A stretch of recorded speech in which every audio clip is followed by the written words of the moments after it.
Sejam todos bem-vindos ao canal Companheiros da Luz. Leitura do livro Libertação.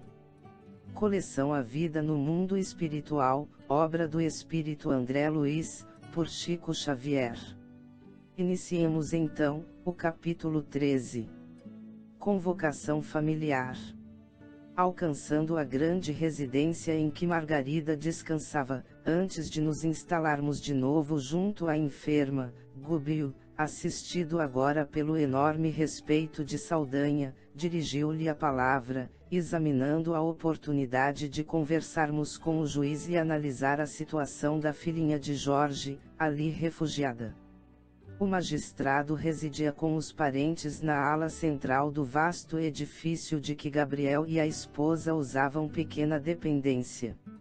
Até então, não lhe havíamos atingido a zona domiciliar. É possível, informou o nosso instrutor, promovermos benéfica reunião, convocando alguns encarnados a possível ajuste. O juiz, certamente, dispõe de alguma peça em que possamos permanecer congregados por alguns minutos. Saldanha concordou, através de monossílabos, ao modo do aprendiz que se vê na obrigação de aderir, indiscriminadamente, ao mestre. A noite é propícia, prosseguiu o instrutor, prestativo e simples, e atravessamos os primeiros minutos da madrugada. Entramos, respeitosos, mas confesso que o sono do magistrado não poderia ser tão calmo quanto desejaria, em virtude do grande número de entidades sofredoras que lhe batiam às portas internas. Algumas rogavam socorro em altos brados. A maioria reclamava justiça. Dispunhamo-nos a visitar os aposentos particulares do dono da casa, quando um rapaz encarnado nos surge à frente, cauteloso, deslocando-se a caminho do pavimento inferior. Saldanha tocou de leve o braço de Gubbio e notificou: "Este é Alencar, irmão de Margarida e perseguidor de minha neta." "Vejamo-lo", exclamou o interpelado, alterando-nos a direção. Seguimos o jovem, que nem de longe conseguiria registrar-nos a presença, e observamos que, após descer alguns degraus, se postava à entrada de compartimento modesto, tentando forçá-la. Em torno, inalava-se-lhe o hálito viciado, percebendo-se que o jovem procedia de grandes libações. "Todas as noites", comentou Saldanha, preocupado, "procura abusar de nossa pobre menina. Não tem o mínimo respeito a si mesmo." Reparando a resistência de Lia, estende os processos de perseguição, com ameaças diversas, e acredito que, se ainda não atingiu os fins indignos para os quais se orienta, é porque permaneço a postos, agindo na defesa com a brutalidade que me é característica. Notamos, admirados, o tom de humildade que transparecia das palavras do vigoroso verdugo. Saldanha ressurgia visceralmente transfigurado. A consideração que dispensava a Gubbio dava-nos conhecimento da súbita transformação que nele se operara. Mostrava compreensão e doçura nos gestos reverentes. Ouvindo-o, nosso orientador, sem qualquer alarde de superioridade, concordou: "Efetivamente, Saldanha, este rapaz se revela possuído de forças degradantes e precisa colaboração enérgica que o auxilie a buscar higiene mental." Em seguida, atentamente, ministrou-lhe passes magnéticos nos órgãos visuais. Escoados alguns minutos, Alencar retirou-se, algo cambaleante, para a câmara de dormir, de pálpebras semicerradas, acreditando Saldanha que alguma enfermidade inofensiva, por alguns dias, a partir daquela hora, o ajudaria a meditar nos deveres do homem de bem. O obsidente de Margarida demonstrava indisfarçável contentamento. Logo após, em companhia de nosso devotado orientador, passamos ao apartamento privado do juiz. O magistrado se mantinha de corpo repousado sobre o colchão macio, mostrando contudo, a mente inquieta flagelada. permitiu Gubil que eu lhe tocasse a testa, auscultando-lhe os pensamentos mais profundos. Naquela hora avançada da noite, o encanecido cavalheiro meditava, onde estariam centralizados os supremos interesses da vida. Onde a ambicionada paz espiritual que não conquistara em mais de meio século de experiência ativa na Terra.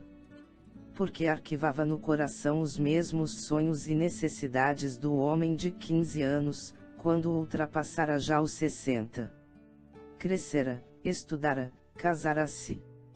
Todas as lutas, no fundo, não lhe haviam modificado a personalidade.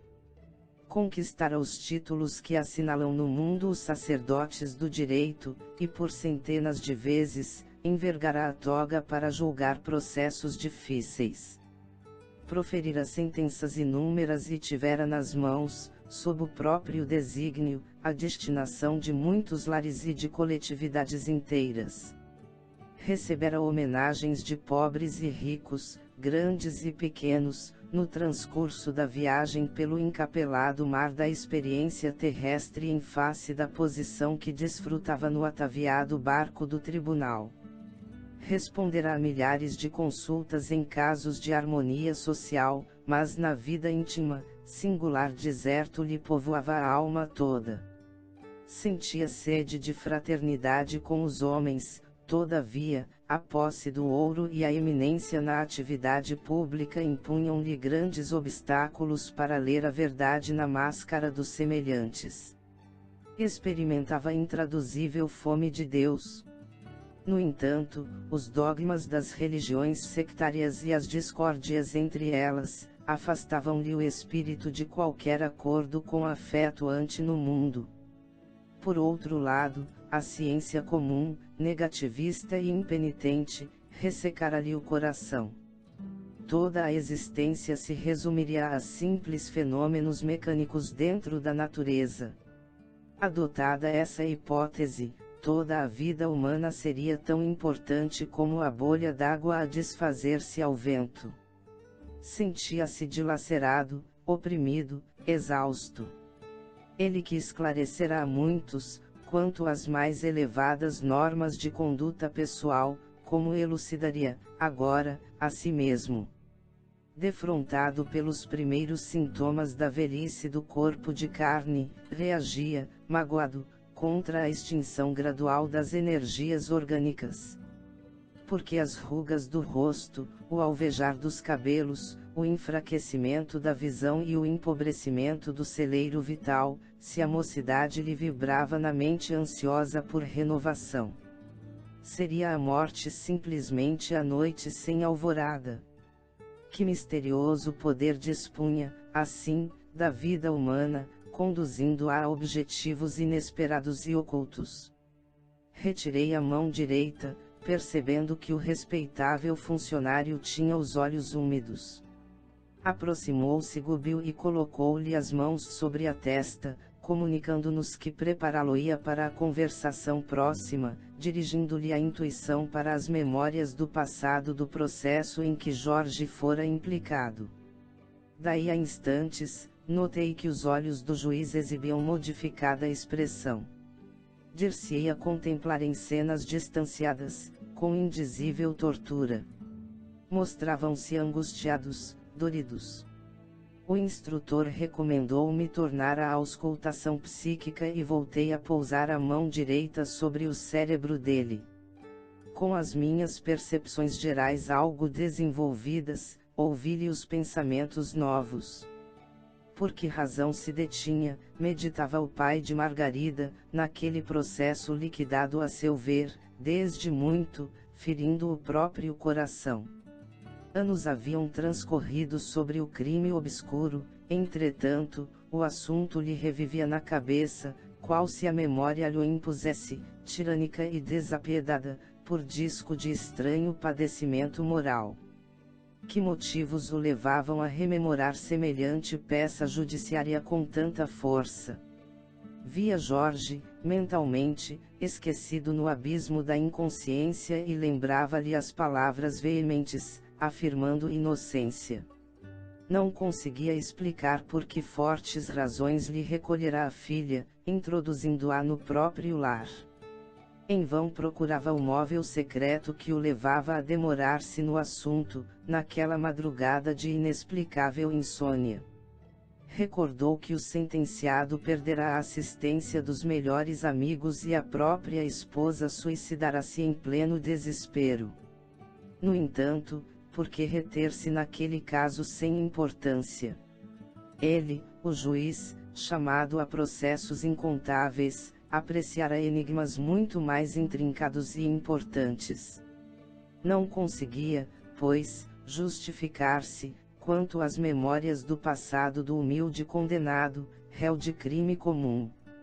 Nesse comenos, o instrutor recomendou a Eloy e a mim o trazimento de Jorge, fora do veículo carnal, ao domicílio do magistrado, enquanto prepararia a este último o desligamento parcial do corpo através do sono. Voltamos, o companheiro e eu, ao cubículo do obsidiado que se achava ausente do vaso físico, em grande prostração. Administrei-lhe ao organismo perispiritual recursos fluídicos reparadores e transportámo-lo à residência indicada.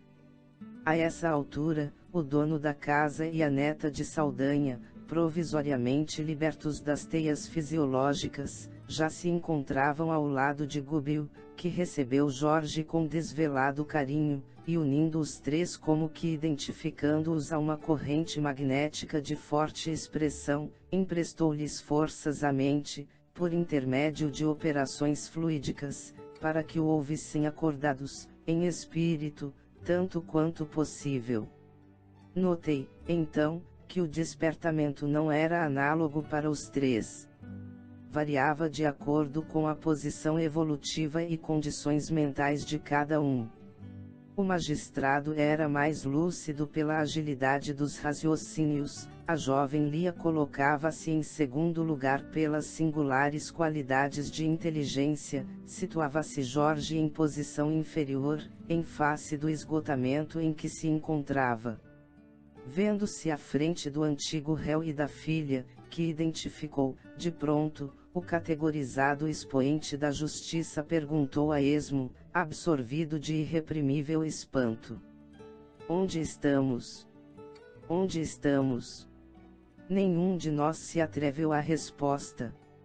Gubbio, no entanto, orava em silêncio, e quando formosa luz se lhe irradiou do tórax e do cérebro, dando-nos a entender que o sentimento e a razão se achavam nele irmanados em claridade celeste, exclamou para o assombrado interlocutor, tocando-lhe afavelmente os ombros: "Juiz, o lar do mundo não é tão somente um asilo de corpos que o tempo transformará. É igualmente o ninho das almas, onde o espírito pode entender-se com o espírito, quando o sono cela os lábios de carne, suscetíveis de mentir. Congregamo-nos em teu próprio abrigo para uma audiência com a realidade." O chefe daquele santuário doméstico escutava, perplexo.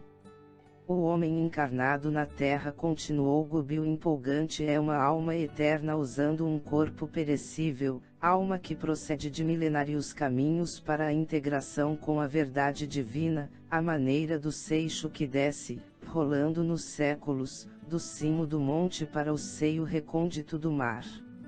Somos todos, atores do drama sublime da evolução universal, através do amor e da dor. Indébita é a nossa interferência nos destinos uns dos outros, quando nossos pés trilham retos caminhos. Todavia, se nos desviamos da rota adequada, é razoável o apelo do amor para que a dor diminua." O magistrado ligou os conceitos ouvidos à presença de Jorge, na sala, e inquiriu aflito: "Apelam porventura, em favor deste condenado?" "Sim", respondeu nosso instrutor, sem hesitar. "Não acreditas que esta vítima aparente de inconfessável erro judiciário já tenha esgotado o cálice do martírio oculto? O caso dele, porém, permanece liquidado." "Não, juiz, Nenhum de nós chegou ao fim dos processos redentores que nos dizem respeito. Não seria Jorge, acusado penitente, o único sentenciado indigno de uma pausa nas dores da remissão. O interlocutor arregalou os olhos, mostrando certo orgulho ferido e retorquiu, quase sarcástico: mas, eu fui o juiz da causa. Consultei os códigos necessários, antes de emitir a sentença. O crime foi averiguado, os laudos periciais e as testemunhas condenaram o réu. Não posso, em sã consciência, aceitar intromissões, mesmo tardias, sem argumentação ponderosa e cabível.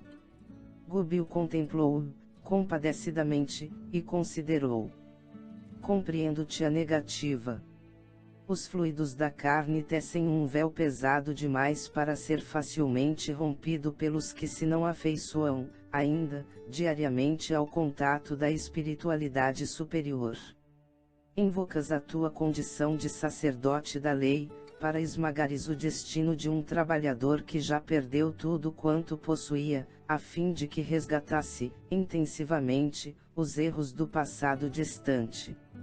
Referes-te ao título que a convenção humana te conferiu, certamente atendendo a injunções do poder divino, entretanto, não me pareces amoldado aos sublimes fundamentos de tua elevada missão no mundo, porquanto o homem que aceitou a mordomia, no quadro dos bens materiais ou espirituais do planeta, nunca alardeia superioridade, quando consciente das obrigações que lhe cabem, por entender na administração fiel um caminho de aprimoramento, mesmo através de extremo sofrimento moral. Distribuir amor e justiça, simultaneamente, na atualidade da Terra, em que a maioria das criaturas menosprezam semelhantes dádivas, é crivar-se de dores. Admites que o homem viverá sem contas, ainda mesmo aquele que se supõe capacitado para julgar o próximo, em definitivo.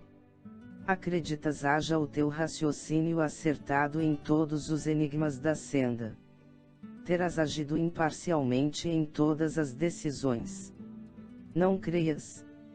O justo juiz foi crucificado num madeiro de linhas retas por devotar-se no mundo à extrema retidão. Todos nós, na estrada multissecular do conhecimento edificante, muitas vezes colocamos o desejo acima do dever e o capricho a cavaleiro dos princípios redentores que nos compete observar. Em quantas ocasiões já se te inclinou o mandato às contrafações da política desintegrante dos homens, ávidos de transitório poder? Em quantos processos permitiste que os teus sentimentos se turvassem no personalismo delinquente? O homem, em cuja presença identificava Saldanha perigoso inimigo, revelava-se infinitamente confundido. Palidez cadavérica lhe cobria o semblante, sobre o qual grossas lágrimas principiaram a correr. Juiz, continuou Gubbio, em voz firme, não fosse a compaixão divina que te concede ao ministério diversos auxiliares invisíveis, amparando-te as ações, por amor à justiça que representas, e as vítimas dos teus erros involuntários e das paixões obcecantes daqueles que te cercam, não te permitiriam a permanência no cargo. Teu palácio residencial mostra-se repleto de sombras. Muitos homens e mulheres, dos que já sentenciaste em mais de 20 anos, nas lides do direito, arrebatados pela morte, não conseguiram seguir adiante, colados que se acham aos efeitos de tuas decisões e demoram-se em tua própria casa, aguardando-te explicações oportunas. Missionário da lei, sem hábitos de prece e meditação, únicos recursos através dos quais poderias abreviar o trabalho de esclarecimento que te assiste, grandes surpresas te reserva o transe final do corpo. Verificando-se pausa mais longa, o magistrado exteriorizou nos olhos indefinível terror, caiu de joelhos e rogou: benfeitor ou vingador, ensina-me o caminho. Que devo fazer a benefício do condenado? facilitarás a revisão do processo e restituí-lo-ás à liberdade. Ele é, então, inocente? Indagou o interlocutor, exigindo bases sólidas a futuras conclusões. Ninguém sofre sem necessidade à frente da justiça celeste, e tão grande harmonia rege o universo que os nossos próprios males se transubstanciam em bênçãos. Explicaremos tudo. E dando-nos a perceber que precisava gravar na mente do juiz quanto se lhe pedia da ação providencial, continuou. Não te circunscreverás à mencionada medida. Amparar-lhe-ás a filha, hoje internada por favor em tua casa, em estabelecimento condigno, onde possa receber a necessária educação. Mas interveio o jurista, esta menina não é minha filha. Não serias, entretanto, convocado por nós a semelhante encargo, se não pudesses recebê-lo. Creias, porém, que o dinheiro em disponibilidade deva satisfazer tão somente as exigências daqueles que se reuniram a nós, dentro dos laços consanguíneos? Liberta o coração, meu amigo. Respira em mais alto clima. Aprende a semear amor no chão em que pisas. Quanto mais eminentemente colocada na experiência humana, mais intensivo pode tornar-se o esforço da criatura, na própria elevação. Na Terra, a justiça abre tribunais para examinar o crime em seus aspectos variados, especializando-se na identificação do mal. Todavia, no céu, a harmonia dissera santuário, apreciando-nos a bondade e a virtude, consagrando-se à exaltação do bem, na totalidade dos seus ângulos divinos. Enquanto é tempo, faze de Jorge um amigo e da filha dele uma companheira de luta que te afague, um dia os cabelos brancos e te ofereça, mais tarde a luz da prece, quando teu espírito for compelido a transpor o escuro portal do túmulo. O juiz, em pranto, interrogou. Como agir, porém? Amanhã, informou o instrutor, calmo e persuasivo, te erguerás do leito sem a lembrança integral do nosso entendimento de agora, porque o cérebro de carne é um instrumento delicado, incapaz de suportar a carga de duas vidas, mas ideias novas surgir-te-ão formosas e claras, com respeito ao bem que necessitas praticar. A intuição, contudo, que é o disco milagroso da consciência, funcionará livremente, retransmitindo-te as sugestões desta hora de luz e paz, qual canteiro de bênçãos ofertando-te flores perfumosas e espontâneas. Chegado esse momento, não permitas que o cálculo te abafe o impulso das boas obras. No coração hesitante, o raciocínio vulgar luta contra o sentimento renovador, turvando-lhe a corrente límpida, com o receio de ingratidão ou com ruinosa obediência aos preconceitos estabelecidos. Diante de Saldanha que acompanhava a cena, demonstrando indizível bem-estar, Jorge e a filha trocavam olhares de alegria e esperança. O magistrado contemplou-os, pensativo, notando-se-lhe o propósito de endereçar ao nosso instrutor novas interpelações. Dominado no entanto, pelas emoções do minuto calou-se, resignado e humilde.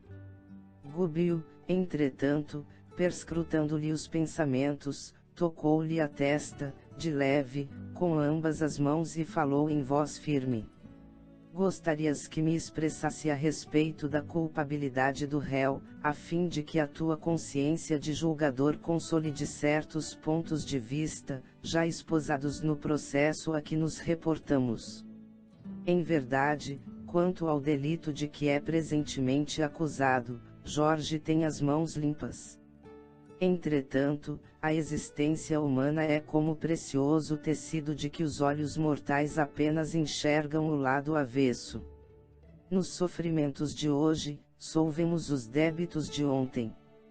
Com isto, não desejamos dizer que nossas falhas, muitas vezes oriundas da ociosidade ou da impenitência de agora, gerando resultados ruinosos para nós mesmos e para outrem, sejam recursos providenciais ao pagamento de alheias dívidas, porque assim consagraríamos a fatalidade por soberana do mundo, quando em todas as horas, criamos causas e consequências com os nossos atos cotidianos.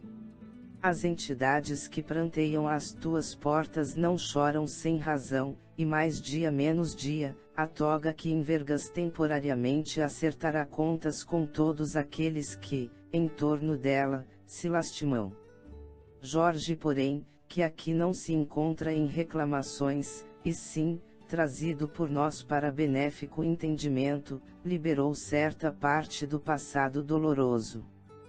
Gubbio, a essa altura, fez grande pausa em suas elucidações, fixou o interlocutor mais profundamente e prosseguiu, com grave entono. Juiz, pessoas e sucessos que nos afetam a consciência de maneira particular não constituem objeto vulgar na marcha reveladora da vida. Por agora, trazes a mente subjugada pelo choque biológico do retorno à carne e não poderias seguir-nos na exumação do passado recente. Já te auscultei, no entanto, os arquivos mentais e vejo os quadros que o tempo não destrói. No século findo, guardavas o título de posse sobre extensa faixa de terra e orgulhavas-te da posição de senhor de dezenas de escravos que, em maioria reencarnados, atualmente te integram a falange de colaboradores nos trabalhos comuns a que te sentes constrangido pela máquina funcional. A todos eles, deves assistência e carinho, auxílio e compreensão. Nem todos os servos do passado, porém, se confundem no mesmo naipe de relações com o teu espírito. Alguns se salientaram no drama que viveste e volvem ao teu caminho, impressionando-te o coração. Jorge de hoje era ontem teu escravo, embora nascesse quase sob o mesmo teto que te assinalou os primeiros vagidos. Era teu servidor, perante os códigos terrestres, e irmão consanguíneo, ante as divinas leis, não obstante afagado por outra mãe. Nunca lhe perdoaste semelhante aproximação, considerada em tua casa por aviltante ultraje ao nome familiar.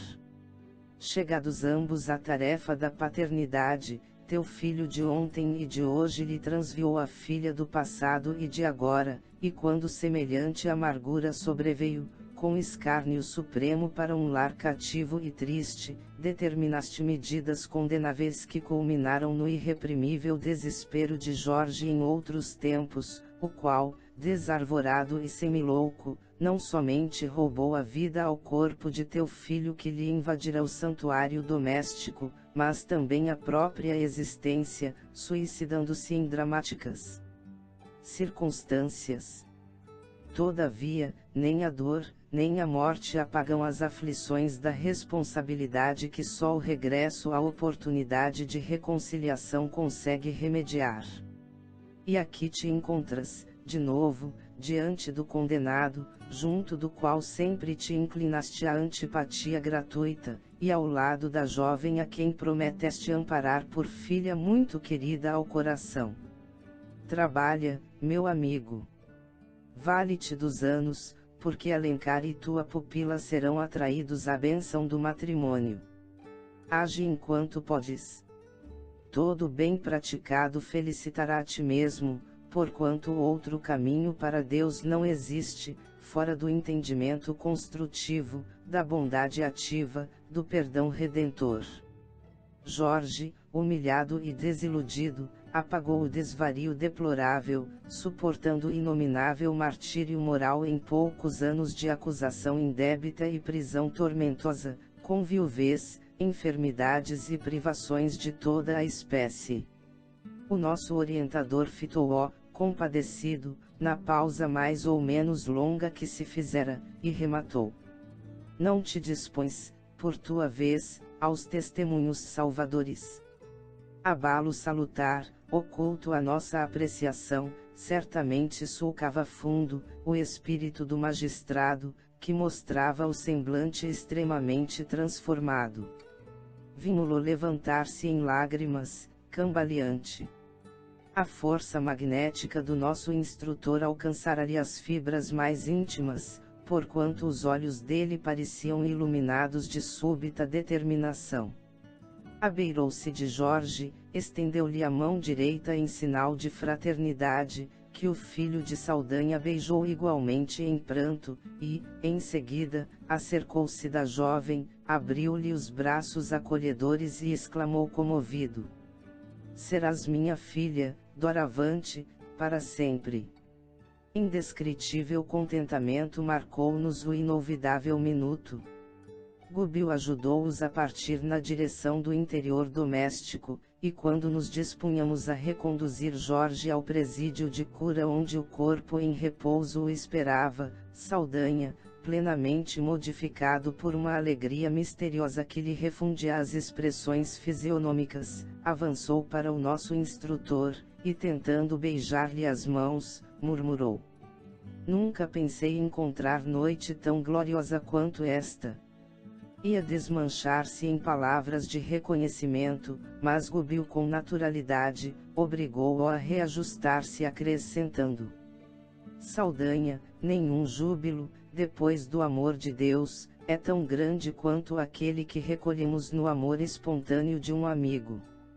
Semelhante alegria, neste momento é nossa, porque te sentimos a amizade nobre e sincera no coração."